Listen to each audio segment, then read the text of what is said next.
Hi everyone, it's Mrs. Fry. Happy Friday. We are going to read another book about birds. We read one last week called Tom's Tweet.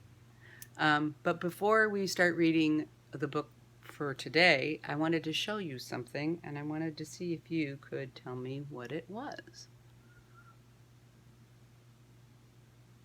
Kind of looks like a modern art ball, right?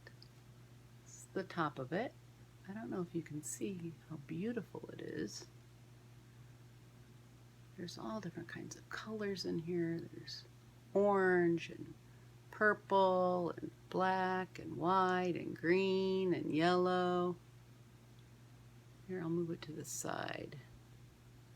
Look at the white. It almost looks like stripes. See how shiny it is? It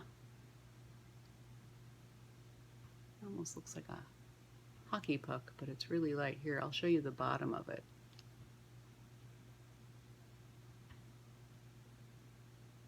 What is that? Is it a cage? Is it a basket? Back to the side.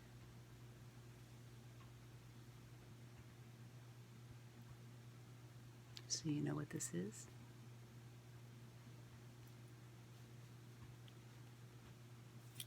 It's a hat.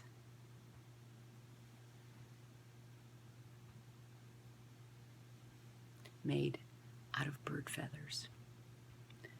The book that we're going to read today is going to talk about hats made from bird feathers and a group of people that thought it was not okay for people to kill birds for their feathers so they could decorate their hats. The name of the book that we are going to read today is called She's Wearing a Dead Bird on Her Head. It's written by Catherine Lasky. It's illustrated by David Catrow, and this is the story of how the Audubon Society came to be. We'll talk about the Audubon Society in a little bit.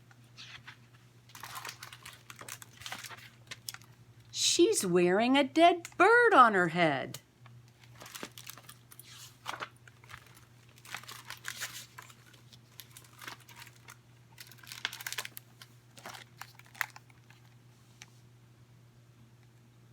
Harriet Hemingway was a very proper Boston lady. She never talked with her mouth full, but one day she almost did.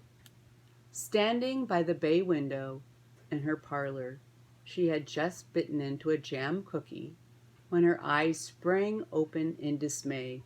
She gasped, leaned forward, swallowed, then turned to her parlor maid. She's wearing a dead bird on her head. Feathers on ladies' hats were becoming more and more popular. At first, hats had been decorated with just feathers, and then designers began to add pairs of wings, but this woman had an entire bird perched atop her hat. Harriet squinted her eyes as the lady of fashion walked proudly by. "Arctic tern, I believe," Harriet whispered. "Gosh, it looks like it's ready to fly away," the parlor maid said. "It won't," Harriet replied sadly.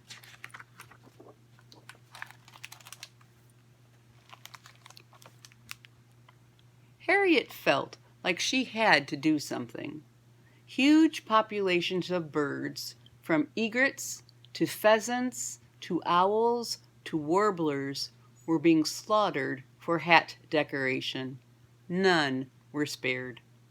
Not even pigeons. But what could she do? Women in 1896 had very little power.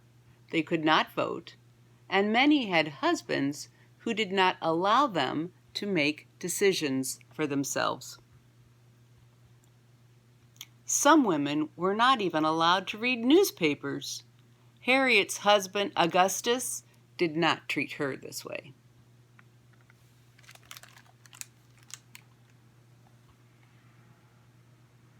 But she and other women like her wanted to change things for all women, and she wanted to do something for the birds. Fashion was killing birds as well as killing women's chances to have the right to vote and be listened to.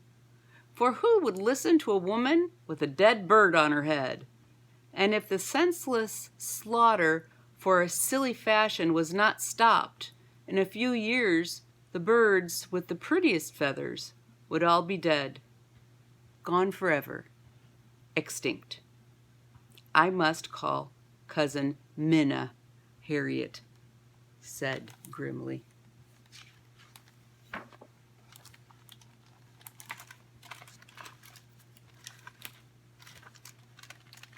Show you this picture. How do you think she's feeling?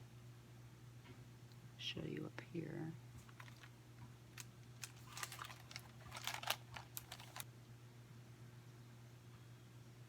Click, click, click, click. The heels of Miss Minna Hall's high but toned shoes beat a quick rhythm against the bricks of the sidewalk. Her blue eyes were bright as they searched the bare limbs of the trees that lined the avenue for the yellow finches that appeared like spots of flitting gold on this gray winter day. Their quick golden flight swelled her heart. Click, click, click, click. She could not be late for tea at Harriet's. This was too important. Click, click, click, click. Miss Hall's feet froze in their tracks.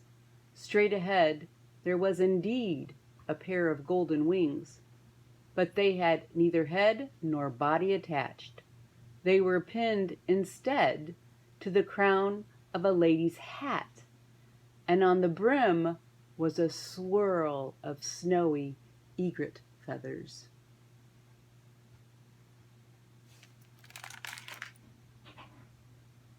Yes, right here. Harriet Hemingway walked over to a shelf in the parlor and took down a large blue volume. The words Boston Social Register were written across the cover in gold letters.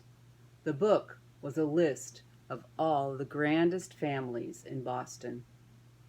They opened the book, and with pencils in hand, they began to scan the list of families, starting with A. Mrs. Appleton, quite fashionable. Oh, indeed, a peafowl with a few warbler feathers at tea last week. Bancroft, marabou fan and a hat to match at the opera. Finally, they got to Z. Mrs. Zacharias, egrets and warblers with a touch of flamingo, I do believe, luncheon at the Somerset Hotel.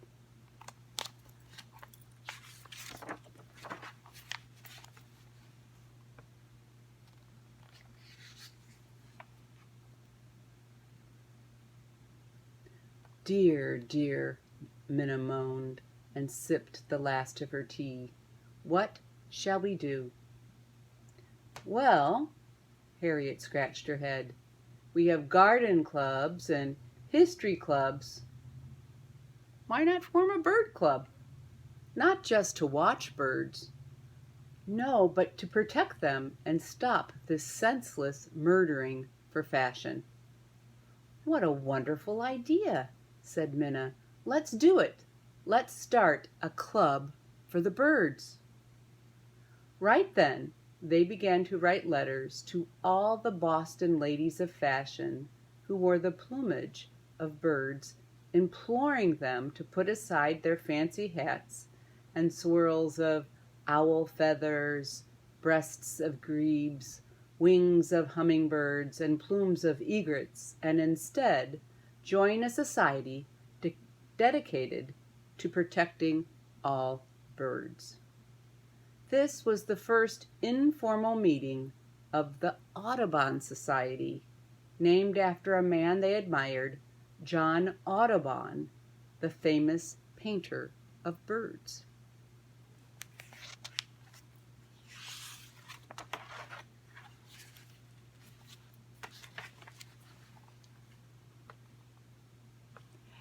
Harriet and Minna were very persuasive. They convinced women not only that killing birds was wrong, but that birds as a hat decoration made women look silly. Soon many of the fashionable ladies of Boston to whom they had written letters did join the society.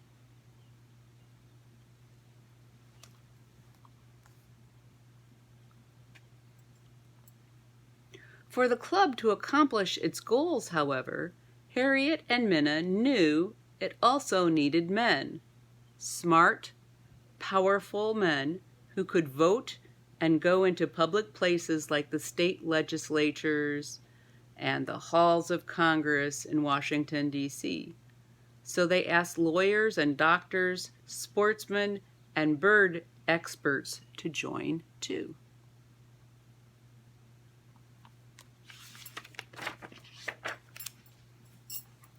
This is what I'm going to read. At the second meeting of the Audubon Society, Harriet and Minna and the new members made up rules for their club. "I think," said one gentleman, "that there should be an exception made for ducks." "Well, what kind of exception?" Harriet asked. "Well, we want to hunt them," replied another gentleman. "Rules are rules," fumed Minna. "Sportsmen aren't special," another woman said and stamped her foot. The women won. There would be no killing of ducks or game birds. Then all the members devised a plan to get the word out on birds to everyone, and the bird campaign of the Audubon Society began in earnest.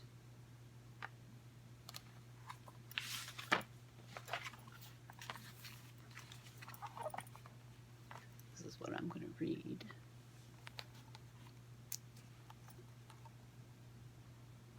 They decided, this is really cool, they decided to bring their cause to the children of the state of Massachusetts.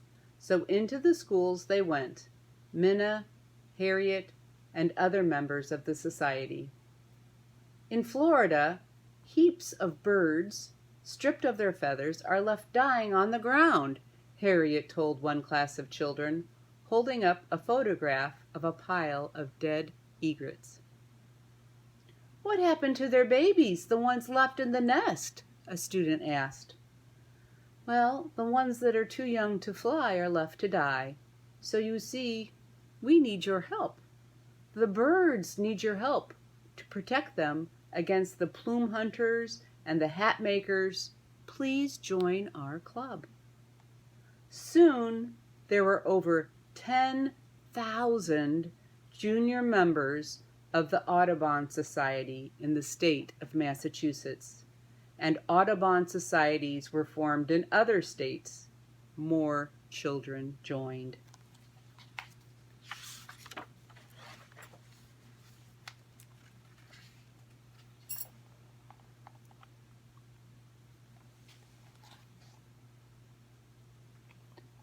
The membership in Boston continued to grow, and the meetings were always lively. "The orange groves in Florida this year are suffering because there are too many dead hummingbirds on hats and not enough in the groves eating the pests that spoil the fruit," said Miss Harriet Richards, the secretary of the society. "Let's get the farmers on side. Send out a letter," Minna said.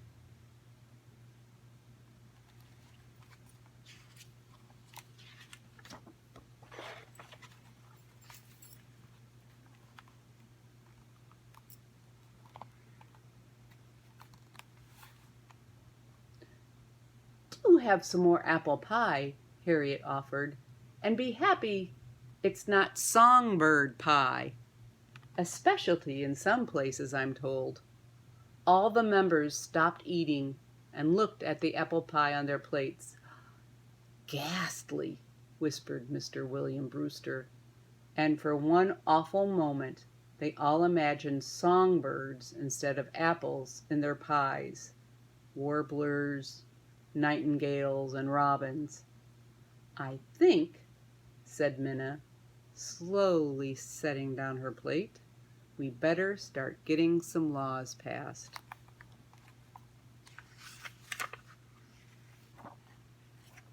Look at this illustration. Their pies have birds in them.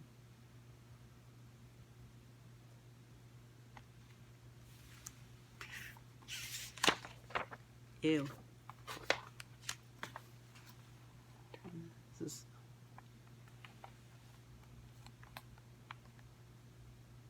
In the club, everybody was equal. The women and the men of the society wrote up their ideas together and then sent the gentlemen to talk to the legislators in the State House and to members of Congress in Washington, D.C., to press for the passage of laws to save the birds. They were successful. An act was passed in 1903 to protect herons and bitterns, two popular hat birds, from hat makers, forbidding them to sell, display, or possess the feathers. In 1904, there was another victory when a law was passed to protect shore, marsh, and beach birds.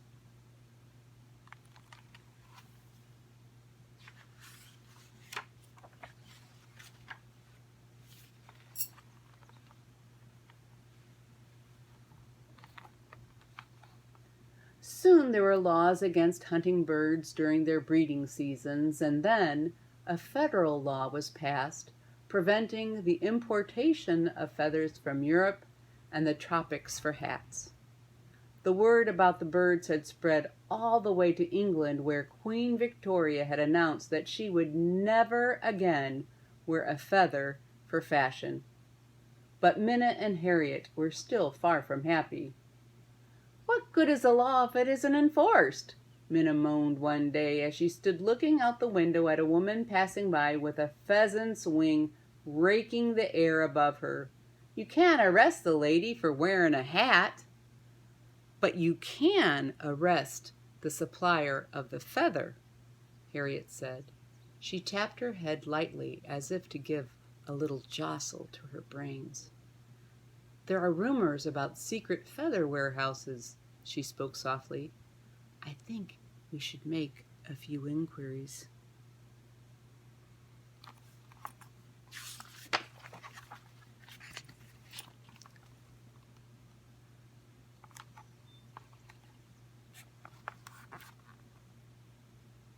So the two ladies, with Harriet's husband Augustus, took the train to New York City, where they were not so well known. They got as gussied up as two Boston ladies who loved birds and hated fashion could manage. They sashayed down Fifth Avenue in fancy dresses and wore elaborate hats with streamers and ribbons, but no feathers. Into the fanciest hat store the two cousins and Augustus Hemingway pranced.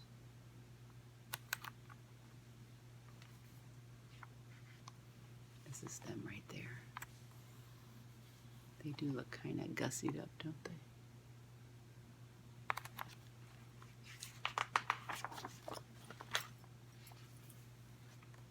Show you this page. This is one of the hats in the store that they're looking at. See the price tag on the hat here?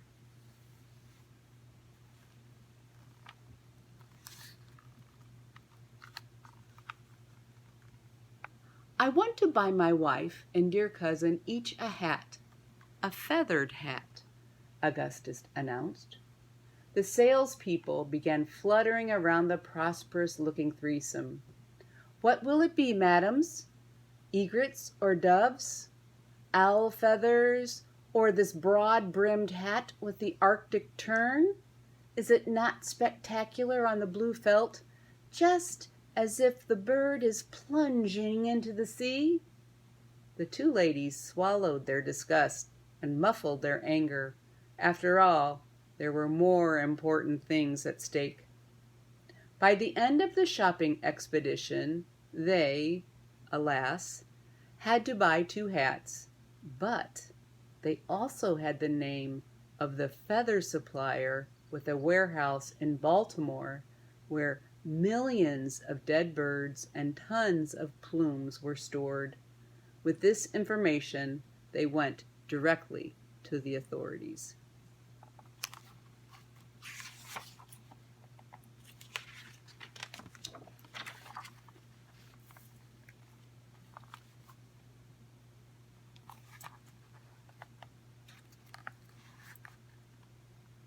Soon after, on a rainy May day, the cousins sat sipping tea. Harriet had just bitten into a crisp wafer when, like a tidal wave, Augustus burst into the parlor. "Ladies," he held a newspaper aloft in his hand, "you've won!" "We what?" said Minna. She and Harriet held their breath. "Won, dear cousin and dear wife. 26,000 illegal gull skins destined for hats of fashion were seized last night from the Baltimore warehouse. They have shut it down, taken the skins, and arrested the owner." Augustus paused. His rain-slicked face beamed with pride. The law has been enforced.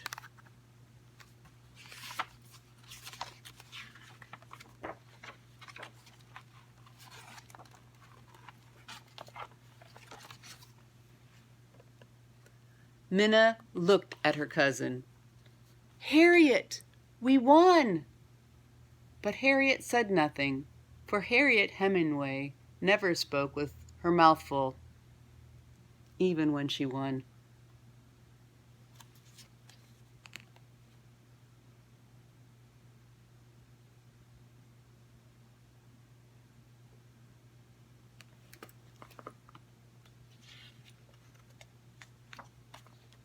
And then, that's the end of the book. And then at the end, they have this author's note.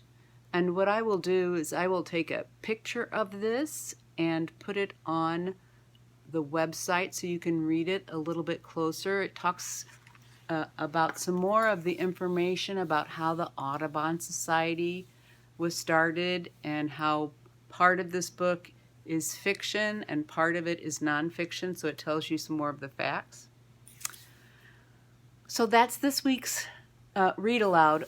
Also on the website will be a link to some information about the Audubon Society, and I'll have a link to a biography of John Audubon and some other things that I think you might find interesting. One of the other books, real quick, that I wanted to show you is that the Audubon Society has this whole group of a collection of first field guides.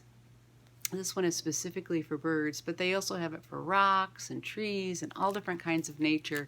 And I hope you enjoy the book this week. Take a look at some of the activities. I think you might find some really interesting things there.